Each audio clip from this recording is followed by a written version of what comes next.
அண்மை செய்தியை பார்க்கிறோம். டெல்லி நாடாளுமன்ற வளாகத்தில் இந்தியா கூட்டணி எம்பிக்கள் தற்போது போராட்டத்தில் ஈடுபட்டு வருகின்றனர். அதனை அண்மை செய்தியாக நாம் பார்க்கிறோம்.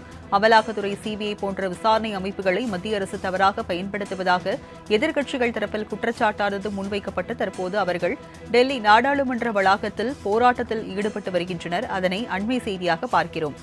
டெல்லி நாடாளுமன்ற வளாகத்தில் இந்தியா கூட்டணி எம்பிக்கள் தற்போது போராட்டத்தில் ஈடுபட்டு வருகின்றனர். அமலாக்கத்துறை, சிபிஐ போன்ற விசாரணை அமைப்புகளை மத்திய அரசு பயன்படுத்தி வருவதாக குற்றச்சாட்டுகளை முன்வைத்து தற்போது போராட்டத்தில் ஈடுபட்டு வருகின்றனர். விவரங்களை செய்தியாளர் நந்தினி வழங்க கேட்கலாம். நந்தினி, இந்த போராட்டம் குறித்த விவரங்களை பதிவு பண்ணுங்க.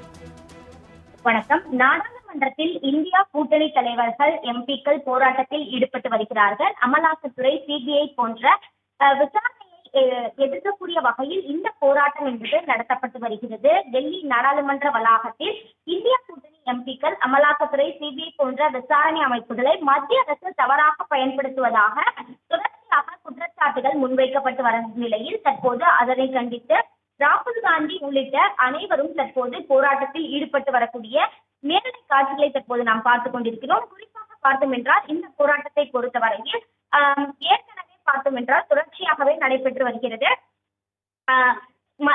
நேற்றைய தினமே இது தொடர்பான அறிவிப்பு என்பது வெளியிடப்பட்டிருக்கிறது. குறிப்பாக பார்த்தோம் என்றால் நாடாளுமன்ற வளாகத்தை பொறுத்தவரையில் மத்திய புலனாய்வு அமைப்புகளை தவறாக பயன்படுத்தியதற்கு எதிராக எதிர்கட்சியான இந்திய அணி கூட்டணி தரப்பில் போராட்டம் நடத்தப்படும் என நேற்றைய தினமே ஆம் ஆத்மி தரப்பில் அறிவிப்பு என்பது வெளியிடப்பட்டிருக்கிறது.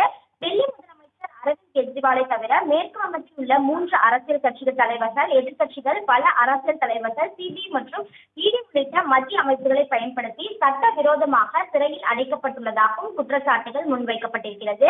ராகுல் காந்தி, சோனியா காந்தி, அகிலேஷ் யாதவ் ஆகியோர் கூட ஏஜென்சிகளின் இலக்கு பயன்பாட்டிலிருந்து விடுபடவில்லை எனவும் ஆம் ஆத்மி தரப்பில் குற்றச்சாட்டுகள் முன்வைக்கப்பட்டது.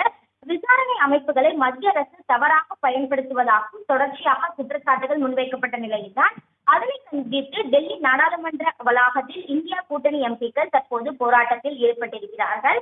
2 நாட்களுக்கு பிறகாக இன்றைய தினம்தான் நாடாளுமன்ற கூட்டத்தொடர் என்பது தொடங்கியிருக்கக்கூடிய நிலையில் இந்த போராட்டம் என்பது மிகவும் பரபரப்பை ஏற்படுத்தியிருக்கிறது. குறிப்பாக மத்திய அரசை பொறுத்தவரையில் இடி உள்ளிட்டவற்றை அமலாக்கத்துறை, சிபிஐ போன்ற விசாரணை அமைப்புகளை தொடர்ச்சியாக தவறாக பயன்படுத்துவதாகவும் அதே போன்று பல்வேறு நபர்கள் மீது தவறாக அவற்றை பயன்படுத்தி நடவடிக்கை மேற்கொள்வதாகவும் குற்றச்சாட்டி இந்த போராட்டம் என்பது நாடாளுமன்ற வளாகத்தில் மேற்கொள்ளப்பட்டு வருவது குறிப்பிடத்தக்கது. விவரங்களுக்கு நன்றி நந்தினி.